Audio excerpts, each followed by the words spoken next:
Hi, ಎಲ್ಲರಿಗೂ ನಮಸ್ಕಾರ. Welcome to my channel. ನೀವೆಲ್ಲರೂ ಮಶ್ರೂಮ್ ಕರಿ, ಮಶ್ರೂಮ್ ಗ್ರೇವಿ ಮಾಡಿರ್ತೀರ. ನಾನಿವತ್ತು ಮಶ್ರೂಮ್ ಸಾರು ಯಾವ ಥರ ಮಾಡೋದು ಅಂತ ತೋರಿಸ್ತೀನಿ ಬನ್ನಿ. ಮೊದಲಿಗೆ ಒಂದು ಈರುಳ್ಳಿನ ಹಚ್ಚಿಟ್ಕೊಂಡಿರಬೇಕು. ಒಂದು ಸ್ವಲ್ಪ ಕಾಯಿ ತುರಿ, ಚಕ್ಕೆ, ಲವಂಗ, ಅಜ್ವಾನ, ಏಲಕ್ಕಿ, ಮೆಣಸು, ಒಂದು ಸ್ವಲ್ಪ ಶುಂಠಿ, ಬೆಳ್ಳುಳ್ಳಿ, ಒಂದೆರಡು ಟೊಮೊಟೊ, ಒಂದು ಸ್ವಲ್ಪ ಕೊತ್ತಂಬರಿ. ನಾನು 200 ಗ್ರಾಮ್ ಆಗೋಷ್ಟು ಮಶ್ರೂಮ್ನ ತೊಳೆದು ಸಣ್ಣದಾಗಿ ಹಚ್ಚಿಟ್ಕೊಂಡಿದ್ದೀನಿ. ಇವಾಗ ಒಂದು ಬಾಣಲೆಯಲ್ಲಿ 1 ಟೀ ಸ್ಪೂನಷ್ಟು ಎಣ್ಣೆ ಹಾಕಿದ್ದು ಕಾಯ್ದಾದ್ಮೇಲೆ ಒಂದು ಈರುಳ್ಳಿ ಹಚ್ಚಿಟ್ಕೊಂಡಿದ್ದೀವಲ್ಲ ಮಸಾಲೆ ರುಬ್ಕೊಳಕ್ಕೆ ಅಂದ್ಬಿಟ್ಟು ಒಂದು ಈರುಳ್ಳಿನ ಹಾಕಬೇಕು. ಮತ್ತು ಶುಂಠಿ ಬೆಳ್ಳುಳ್ಳಿ, ನಿಮ್ಮ ಶುಂಠಿ ಬೆಳ್ಳುಳ್ಳಿ ಇಲ್ಲ ಅಂದರೆ ಲಾಸ್ಟ್ ಎಲ್ಲ ಟೊಮೊಟೊ ಎಲ್ಲ ಫ್ರೈ ಮಾಡಿ ಆಫ್ ಮಾಡ್ತೀನಿ ನೋಡಿ, ಅವಾಗ ಹಾಕ್ಕೊಳ್ಳಿ. ಇವಾಗ ಜೀರಿಗೆ, ಅಜ್ವಾನ, ಚಕ್ಕೆ, ಲವಂಗ, ಏಲಕ್ಕಿನ ಎಲ್ಲ ಇದರಲ್ಲೇ ಫ್ರೈ ಮಾಡೋಕ್ಕೆ ಹಾಕ್ಕೊಬೇಕು. ಟೊಮೊಟೊನೂ ಇವಾಗಲೇ ಹಾಕ್ಕೊಂಬಿಡಿ. ಈಗ ಟೊಮೊಟೊ ಒಂದು 2 ನಿಮಿಷ ಫ್ರೈ ಮಾಡಿ ಸಾಕು. ಜಾಸ್ತಿ ಟೊಮೊಟೊ ಬೇಗ ಬೆಂದ್ಬಿಡುತ್ತೆ ಅಲ್ವ, ಒಂದು 2 ನಿಮಿಷ ಸಾಕು. ಈಗ ಆಫ್ ಮಾಡಾದಮೇಲೆ ಸ್ವಲ್ಪ ಕಾಯಿ ತುರಿ, ಕೊತ್ತಂಬರಿನೂ ಇವಾಗಲೇ ಹಾಕ್ಕೊಳ್ಳಿ. ನಿಮಗೆ ಪುದೀನ ಬೇಕು ಅಂದರೆ ಪುದೀನ ಸ್ವಲ್ಪ ಹಾಕ್ಕೊಳ್ಳಿ, ಸ್ವಲ್ಪ ಅಷ್ಟೇ, ಜಾಸ್ತಿ ಹಾಕ್ಬಿಡಿ. ಇವಾಗ ಅದನ್ನು ತಣ್ಣಕ್ಕೆ ರುಬ್ಬಕ್ಕೆ ಆಮೇಲೆ ರುಬ್ಬಣ ಬಿಸಿ ಇದೆ. ಇನ್ನೊಂದು ಕಡಾಯಿಯಲ್ಲಿ 2 ಟೀ ಸ್ಪೂನಷ್ಟು ಎಣ್ಣೆ ಹಾಕಿ, ಇನ್ನೊಂದು ಟೀ ಸ್ಪೂನಷ್ಟು ತುಪ್ಪ ಹಾಕಿದ್ದೀನಿ. ನಿಮಗೆ ತುಪ್ಪ ಬೇಡ ಅಂದರೆ 3 ಟೀ ಸ್ಪೂನಷ್ಟು ಎಣ್ಣೆ ಹಾಕ್ಕೊಳ್ಳಿ, ಇಲ್ಲ 2 ಟೀ ಸ್ಪೂನ್ ಆದರೂ ಹಾಕ್ಕೊಳ್ಳಿ. ನಿಮಗೆ ಹೆಂಗೆ ನೋಡಿ, ನಿಮಗೆ ಯಾವ ಥರ ಬೇಕೋ ಆ ಥರ ಹಾಕ್ಕೊಳ್ಳಿ.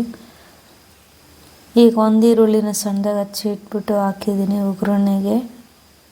ಇದಕ್ಕೆ ಸಾಸಿವೆ ಜೀರಿಗೆ ಹಾಕೋಂಗಿಲ್ಲ, ಹಾಕಬೇಡಿ. ಒಂದು ಈರುಳ್ಳಿನ ಸಣ್ಣದಾಗಿ ಹಚ್ಚಿ ಹಾಕಿದ್ದೀನಿ. ಇದಕ್ಕೆ ಕರಿಬೇವಿನ ಸೊಪ್ಪು ಹಾಕ್ಕೊತಾ ಇದ್ದೀನಿ.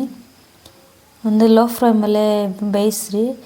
ಇವಾಗ ಮಶ್ರೂಮ್ ಹಾಕ್ತೀನಿ. ನೀರೇನು ಹಾಕ್ಬೇಡಿ ಇವಾಗ. ಇದಕ್ಕೆ ಅದೇ ನೀರು ಬಿಡುತ್ತೆ. ಒಂದು 2 ನಿಮಿಷ ಫ್ರೈ ಆಗಕ್ಕೆ ಬಿಟ್ಟರೆ ಒಂದು ಸ್ವಲ್ಪ ಉಪ್ಪು ಹಾಕ್ಕೊಳ್ಳಿ. ಅದಕ್ಕೆ ಉಪ್ಪು ಹಾಕ್ರಿ ಬೇಯಿಸ್ಬೇಕಾದ್ರೇ.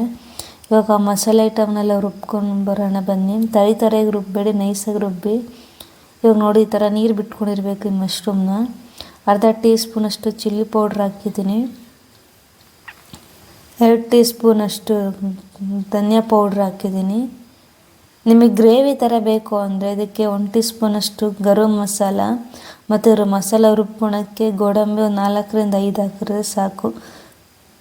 ನಿಮಗೆ ಗ್ರೇವಿ ಫ್ಲೇವರ್ ಬರುತ್ತೆ. ಇವಾಗ ಅರ್ಧ ಟೀ ಸ್ಪೂನಷ್ಟು ಅರಿಶಿನ ಪೌಡ್ರ್ ಹಾಕಿ ನೀರು ಹಾಕ್ಕೊಂಬೇಡಿ, ಹಂಗೆ ಫ್ರೈ ಮಾಡಿ.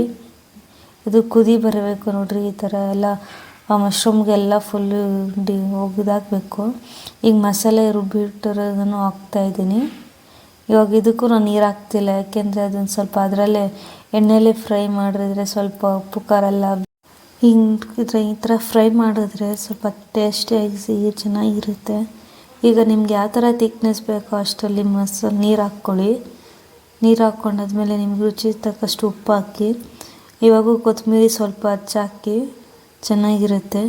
ಇವಾಗ ಮಶ್ರೂಮ್ ಸಾರು ತಿನ್ನೋಕ್ಕೆ ರೆಡಿಯಾಗಿದೆ. Thank you.